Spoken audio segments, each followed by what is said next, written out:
Foram 20 anos terríveis e o ciclo se fecha agora. Esses 20 anos acabam agora.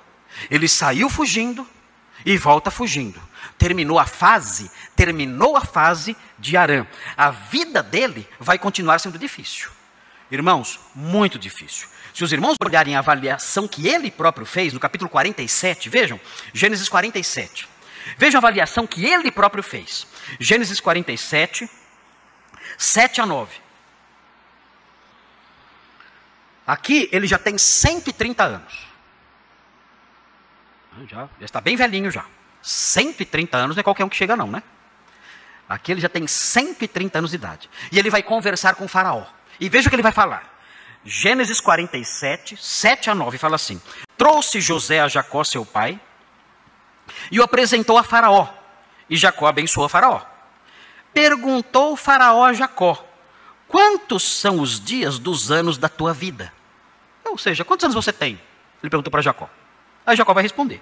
Jacó lhe respondeu, os dias dos anos das minhas peregrinações são 130 anos.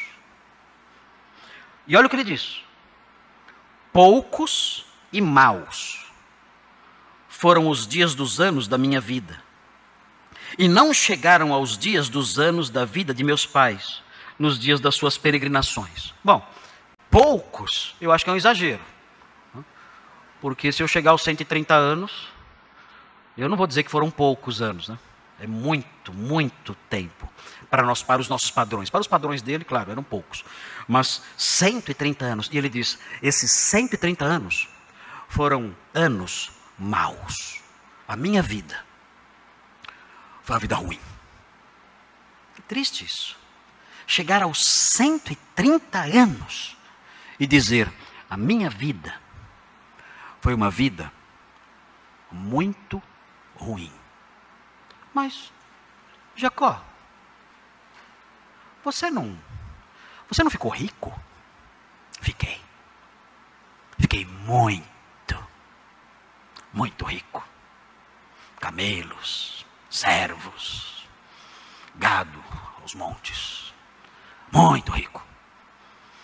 Mas os anos da minha vida foram maus. 130 anos. Maus. Poucos e maus.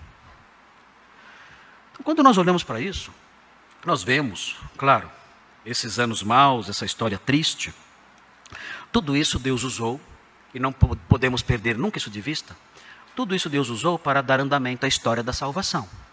Essa história triste de Jacó, essa história sofrida, suada, cheia de intrigas, de problemas, de fugas, de injustiças, de enganos, tantas coisas ruins, tudo isso compõe a história da salvação. Isso nos consola. Porque talvez, não sei, a sua história não seja muito boa também. Não sei. Eu não sei se a sua história é um mar de rosas. Não sei se a história da sua vida é um mar de rosas.